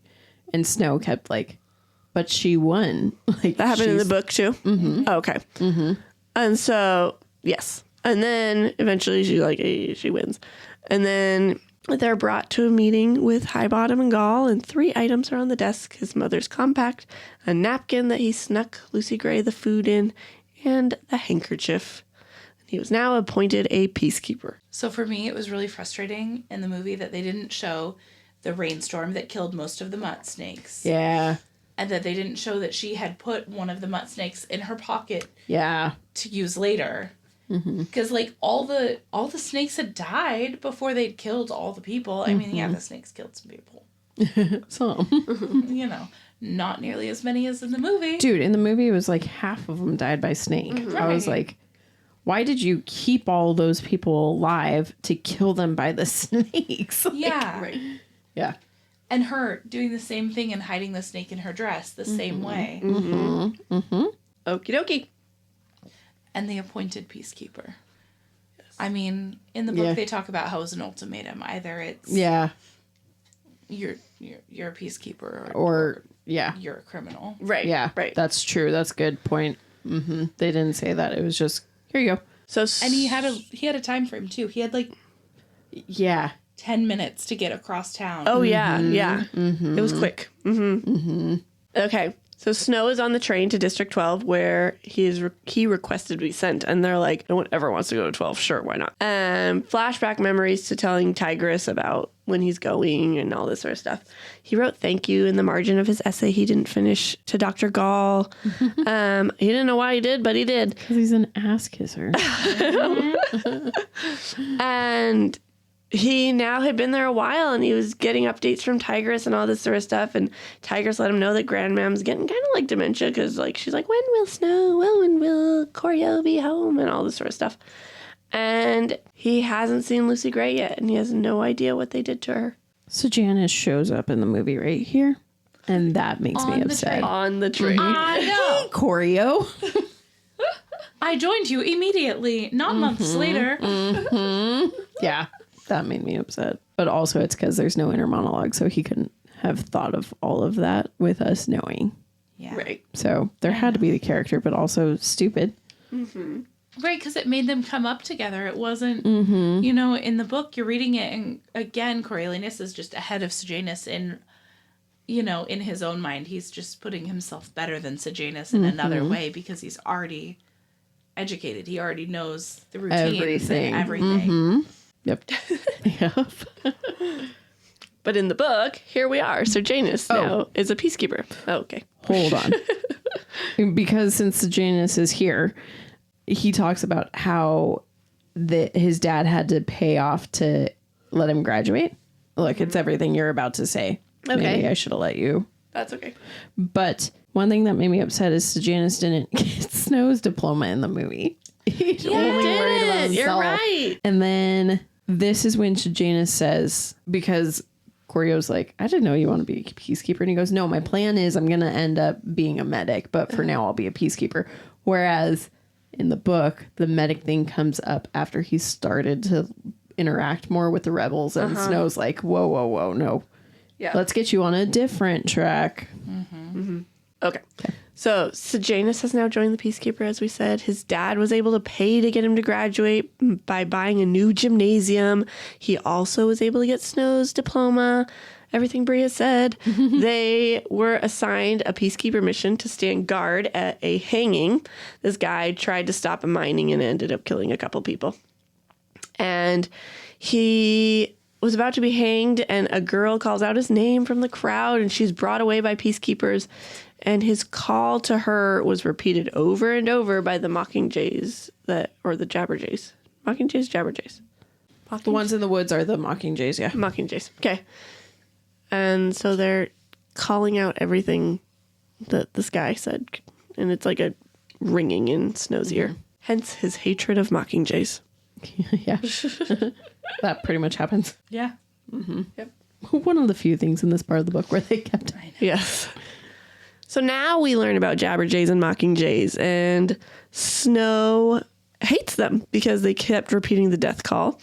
And he suggests, why don't we use them as target practice? And the higher ups are like, well, it's a great idea. So Sejanus is in like a mood now after the hanging. And Snow basically told him to knock it off and deal with your life right now. Like, come on. And Sejanus is apparently really good at shooting because he's like, well, if you hate it so much, just suck. And he's like, I have been sucking, but I used to go out daily, like practicing shooting and everything like this. And he's like, oh, wow. And Snow goes to a show with the rest of the peacekeepers because they have like their Saturday off. And it's in the Hob, and Lucy Gray is there. She's the show. And her and her band are super good. And when she sees Snow, they smile. And then here comes her old Excuse lover. you, that's the movie. What? She doesn't see him yet. Okay. In the movie, she does. That's my note. Oh, sorry. Because this part made me mad. I like it. When better did in the she book. see him? At the end. Yeah, that's When where my note is. She's not singing anymore. Sorry. Well, Well, show's over, and now they smile at each other. But she doesn't see him just because of her.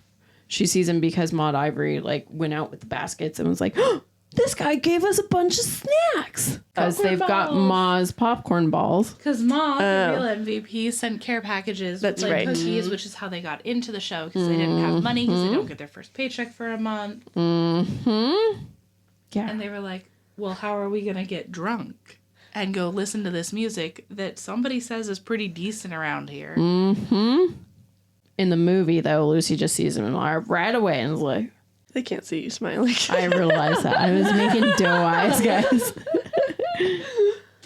No, because, yeah. And in the book, it's all about him being methodical and very cautious as to how he says that he's there. And Because how he doesn't makes want his to make appearance, everyone on the Peacekeepers know.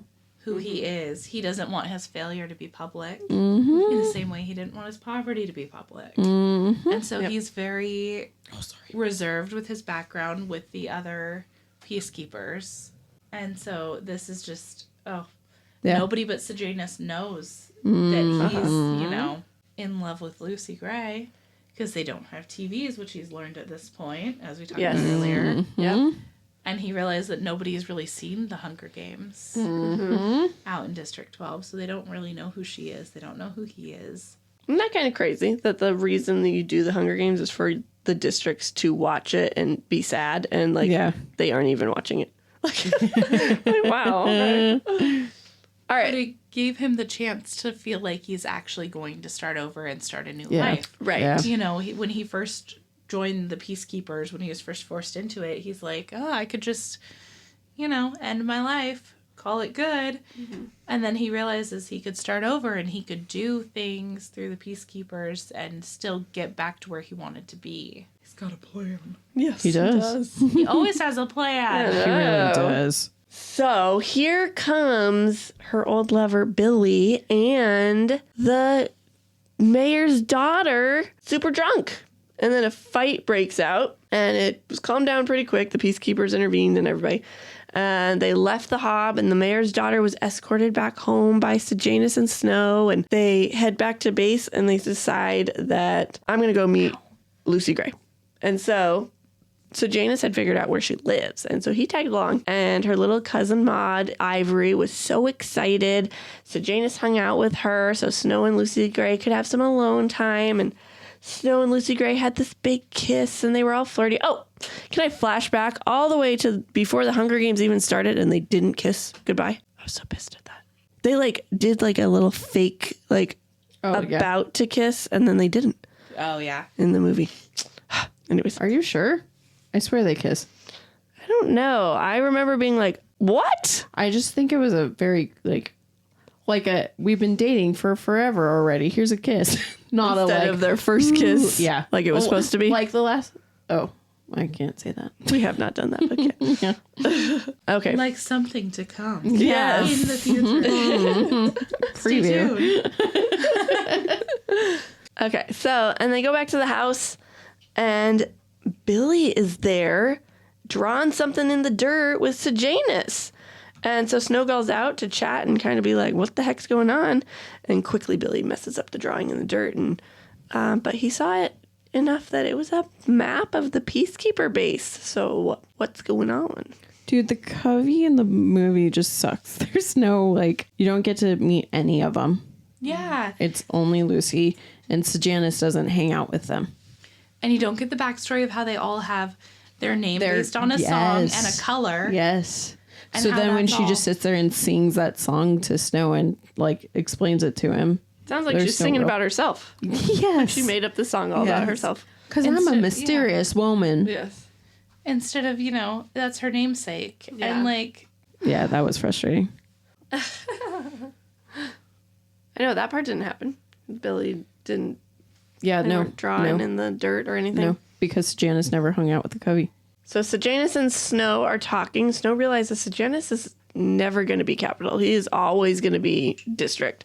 And this was confirmed after Snow went and he did a military test to become a higher up, and Sejanus was like, no, I don't want to do that. And one of the people that was at the test was a scientist that he saw in Dr. Gall's lab, but she stayed over in the woods, so he didn't get to interact with her. She was working with the mockingjays and the jabberjays and all that. Snow got done early with his test, so he went back, and none of the guys were back yet, so he snooped through Sejanus' things, and he found morphine drops and a picture of his old District 2 classmates with Marcus, and there was also a bunch of money hidden in the frame. And Snow got a letter from the guy who lent him the guitar, and this is when he gets some information about how his dad and Highbottom had a falling out when they were younger. And Snow decided that to send Dr. Gall his finished essay that she asked him to write that he was never able to finish. So he wrote it up and sent it her way. About the 3 C's. Mm-hmm. Which was something chaos. Control, chaos, and... Oh, he couldn't remember it either, so yeah. Only fitting. Well, letters don't happen in the movie because they have weird fancy FaceTime things. I know. Yes. I was like, what the heck is that? Yeah, exactly. I was like, Just okay. FaceTime you from my rotary phone. Mm-hmm. Also, he doesn't I don't remember seeing the cash hidden in the picture frame in the movie. Oh, no, the cash wasn't hidden. And it was thousands of dollars. Yes. Mm-hmm. Yeah. And Sejanus was like, oh, yes, we are all the poor. Mm-hmm. Meanwhile, he had fat stacks of cash. Yeah. Mm-hmm. Oh, one thing I also don't think I mentioned is that Snow didn't come up with getting rid of the Jabberjays in the movie. They just end up caging them in the movies just because. And they don't talk about how they can't kill all of the mockingjays, how they wanted to preserve 50-something from each area, so they get put on this assignment with the other Well, we're going to get to that in a second. Sorry. No, you're good.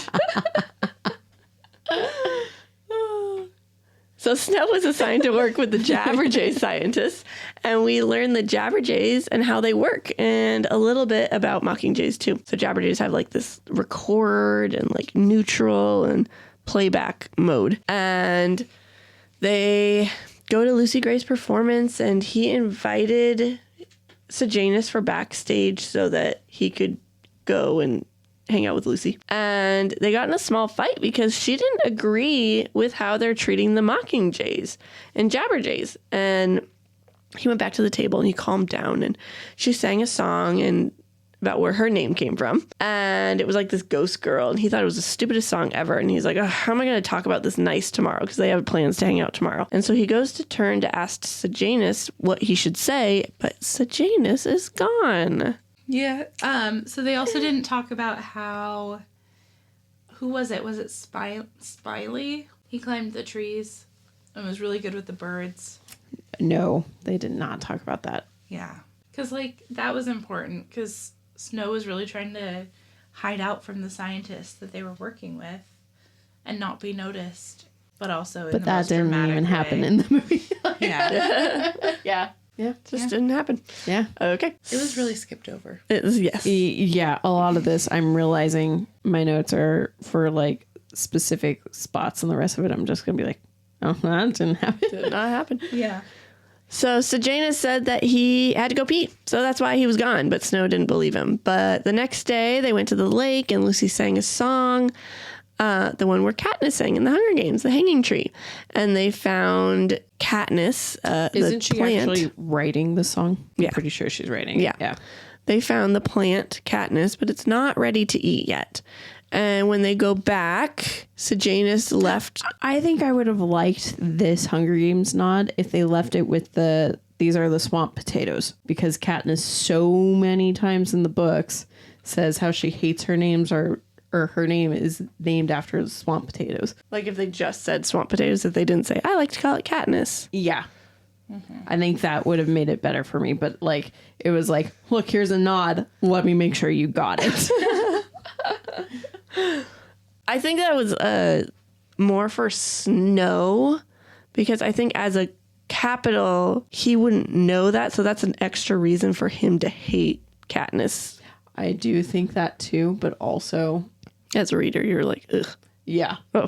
I was like, especially if it's Snow, with how conniving he is, you would think he would probably know or learn about it. I liked it. So let's see. So they get back, and Sejanus left, and Snow quickly went after him. And he found him in the hob and where all the weapons are. And Snow told him that, hey, you can trust me with anything because, I'm like a brother. And the next day, they're doing their Jabberjay work, and Sejanus comes, and Snow slyly hits record on the Jabberjays, and Sejanus tells them the whole plan of how they're going to escape from District 12 and go into the wilderness. And free Lil. And free, yep. And they were going to live a life outside of the districts and live a life outside of Panem and the capital. And in the movie, Snow records the whole conversation, including his parts. But in the book, he's so careful not to include anything he says. Because he's conniving. And he's smart, and he knows he doesn't want to be tied to this in any way. He wants it to be so sneaky, no one's going to know. How would they know? Mm-hmm. But instead, He's up there chatting. let me tell you all about it. I got this. Yep. His internal turmoil. Yes. Yeah.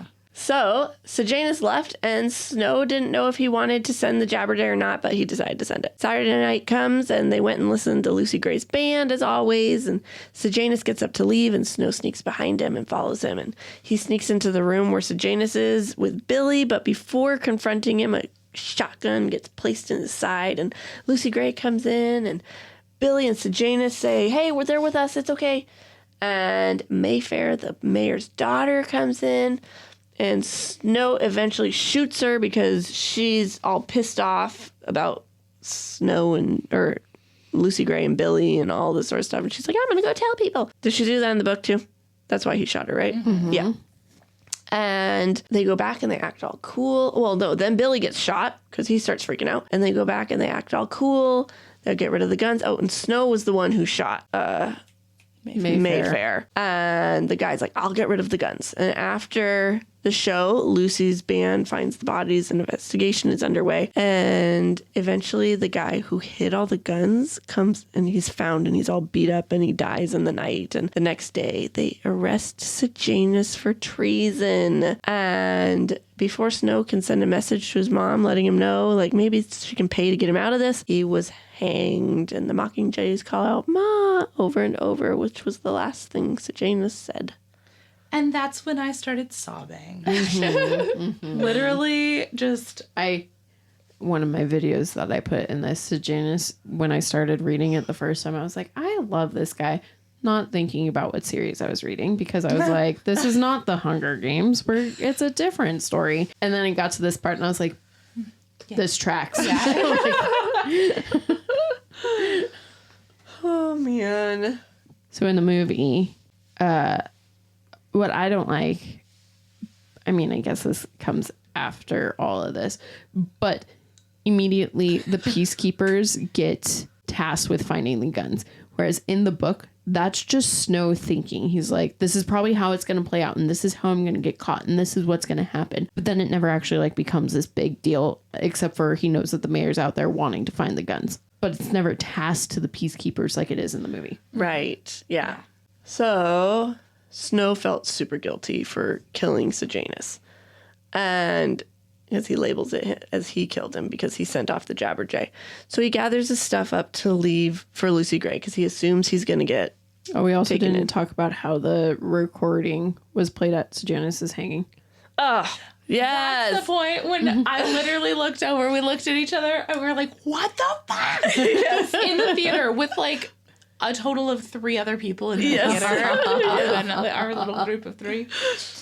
Yeah, that was it. I was like, are you serious? Oh, I was so mad. Yeah, right. so that part didn't bug me that much, but I knew it did. Thank you. Thank you. Really, yeah. Right. So he felt so guilty for Sejanus and the Jabberjay. He gathers up his stuff to leave Lucy Gray because he assumes that he's going to be dead any day now. So he gave her an orange scarf and the new guitar strings that he got from what's his name. And he was called to his commanding officer's office, and he congratulated him for turning in Sejanus. And wait, that's why you congratulated him? Right. So I think right now he's called in to for condolences. I think I was supposed to say condolences or something like that. Not. No, actually, I think it's thank you for turning in your friend. So it is turning him in. Mm-hmm. But it's not congratulated. It's just a thank you for that. We know it was hard. Oh, okay. Okay. So he does know he turned him in. Mm-hmm. Gosh, man, you guys. And so Lucy's Gray Band sang at the birthday party and Commander's birthday party, and she sang a song she wrote for Snow, which he's been wanting her to do. So she finally did. And they met up and he gave her the gifts and she let him know the mayor wants her dead. So she's leaving. And he's like, okay, I'll leave with you. And because I love you and all this sort of stuff. And he knows the murder weapons are going to turn up anyway. So he just needs to get out of there. And she sang the Hanging Tree song. So he knew where to meet her. And the next day as they go to meet her, this is when the commanding officer says, you win. You get to move on to officer school. Not win, you earned it. You passed. Yes. The orange scarf was his mom's. It's the only detail I want to add. Yes. Yeah. And the guitar strings. How she yeah. was like, oh, I've been making my own. They're just really hard to make. Mm-hmm. All acts of love. Mm-hmm. Manipulation. Yeah. Yes, exactly. Yeah. He always wants to win. He always wants to provide to have the upper hand. Uh-huh. Yeah, that's it. So he decided I'm going to leave with Lucy Gray anyways. And after just a couple hours out in the wilderness, they stopped back at the lake house, which they went to the couple days before, or weeks, or however long it's been. And it was raining and he's just miserable. And they're chatting and he let slip that he killed 3 people. And she's like, well, I know about 2. Because she knew about the one in the arena and then Mayfair. So she's like, who's the third? But he wouldn't say who. My old self. Yeah, that's what he said. And so he kept thinking, if he was a nobody, fine, I could go live and be in the wilderness. But I'm a Snow. I'm a somebody. And so Lucy Gray caught some fish and she went to cook them in the cabin in the lake. And they find the murder weapons there. And he thought about getting rid of the weapons and then going back to officer school. But Lucy Gray went to pick some of the Katniss out in the fields. And he threw the weapons in the water and started thinking about what would Lucy Gray do when he told her he was leaving. And he thought about how she might tell on him, and he couldn't find her. So he's like, oh my gosh, she is like, she's going to be hunted. I have to hunt her now because she's going to go tell. And while he's looking for her, he finds the orange scarf and a snake bit him. And she's like, it is, she's doing this. And she starts singing the Hanging Tree song, and then all the Mockingjays start singing it too, so he doesn't know where she is. He finds her, or she run past, he shoots her, and then the Mockingjays are singing, or they're still singing, or something like that. He starts shooting, and she's never officially, he never officially knows I killed her. Just like her song, she goes missing. And yes. It's a mystery whether she's a ghost, a person. What is she? Exactly. So he gets back to District 12. He gets the snake bite checked out and off to District 2 for officer school. But he's dropped off at the Capitol instead because Dr. Gall only sent him to be a peacekeeper for a summer vacation training. But he's going to work at the academy with her. So I will say, I really did like the way the movie kind of showed his spiral. Yeah. In the woods. Because, man was unhinged. But I will say this is when it confused John the most. John Really? didn't know the inner monologue, and he's like, I have no idea what happened at the end. Why did he all of a sudden become so, insane? I was like... Because he had been the whole time. No. I was like, they definitely didn't show that. Yeah. As well as they could for someone who hadn't read the book. Yeah. Right. Did Jared get it? Or he... He's like, well, what happened to her? I was like, that's the point, man. She's a mystery. You're never gonna know. I was like, but there's a lot of theories online. So yeah. if you so go read those, those. I'll talk about that. But yeah, I really liked that. So in the book, they talk about how he said he was doing something by one of the fences and a snake just happened to be there. And they're like, oh, yeah, the snakes come out with the rain. And he's like, oh, no shit. I did not know that. Cool. Good to know. Good to know. Yes. And the lake was like a 2-hour walk. Yeah. They don't talk about that in the movie. It seems so quick. Yeah. Yeah. Also, what I wouldn't give to have this been a rated R movie. Oh, yeah, for sure. Can you even imagine? Oh, it would have been way better. I also pictured the lake and the lake house a lot smaller than it was in the movie. The movie was like, oh, yes, modern day rich people. Here's your giant lake house. I did expect the house to be small because isn't that where Katniss I was just going to say it's Gale Katniss's and Gale's hangout. So I imagined it exactly like that. Yeah. Is that how it looked in the movies? Yeah. The other. Oh, why did I not know that? I don't know why I pictured the lake so much smaller too, though. I was like, that's a big ass lake. Yeah. That is a large lake. That's a large body of water. Okay, so we have an epilogue. So it's a few months later, and Snow is a student at the academy under the game maker, Dr. Gall, and he comes up with the idea of the Victor's Village, and he gives the districts who have a champion food as an incentive for them to want their participant to work hard in the games. And so he also said it should be mandatory to watch the games because there was no TV in District 12. And Sejanus's family basically adopted him because they don't have a son anymore and he doesn't have parents. And they paid for the Snows to keep their house. And Snow met up with Highbottom to retrieve his and Sejanus's things. And Highbottom explained why he hated his father. And it was Snow's father's idea.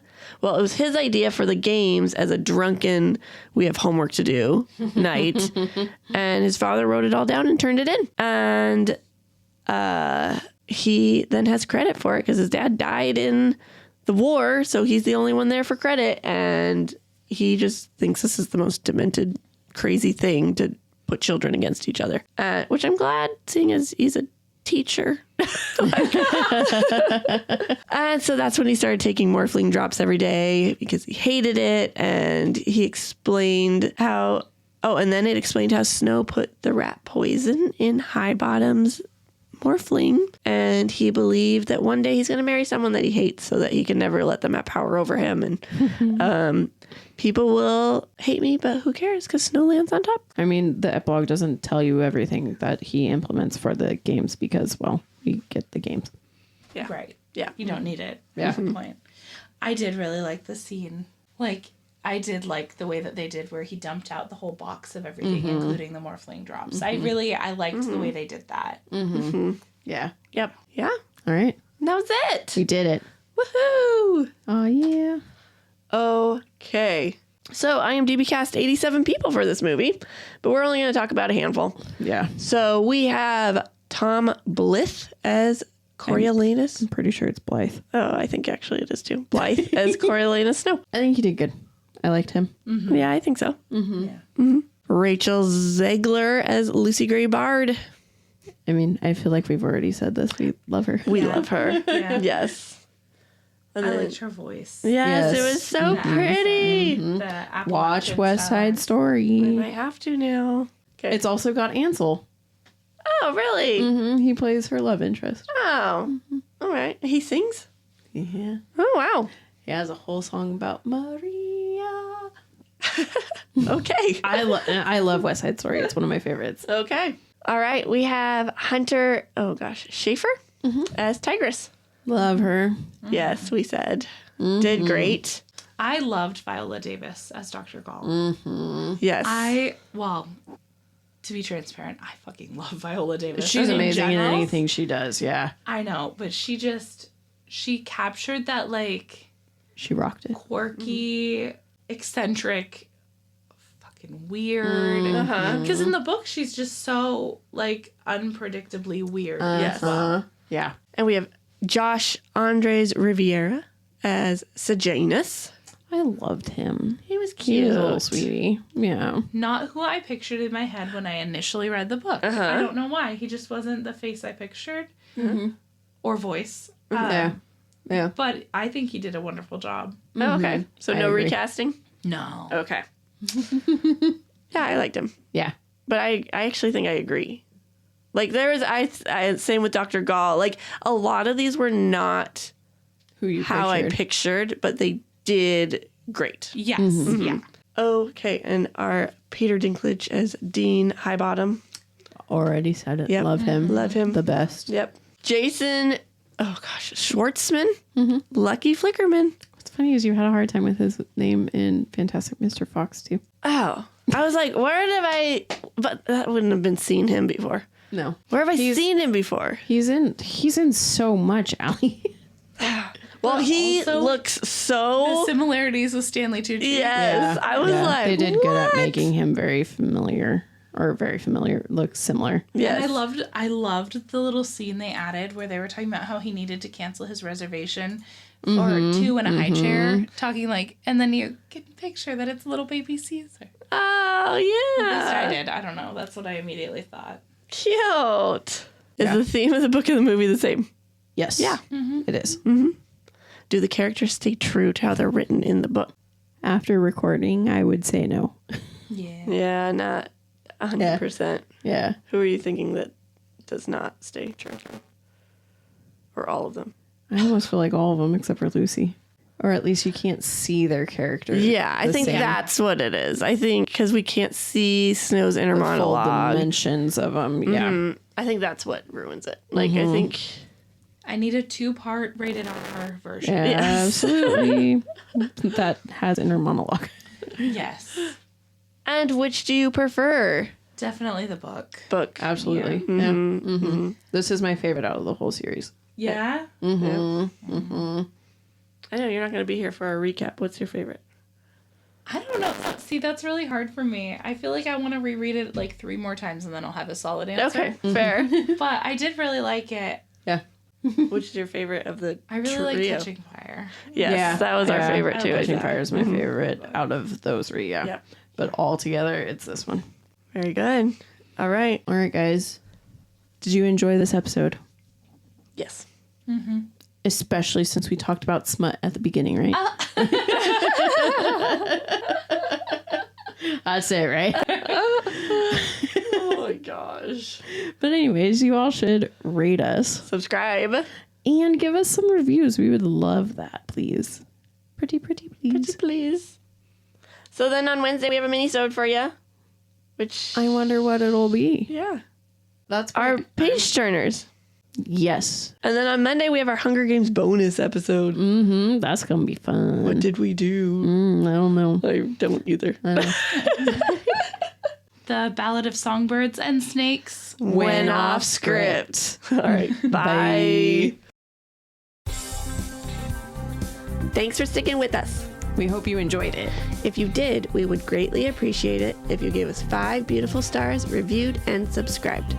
You can also follow us on Facebook at Offscript, on Instagram at Offscript Podcast 21, and on TikTok at Offscript_pod. Shoutouts to Madame Ashen Creations for our adorable logo art. And Adam Daniel for our incredible theme song. And to Creative Cinephile Productions for producing our podcast. See you next time.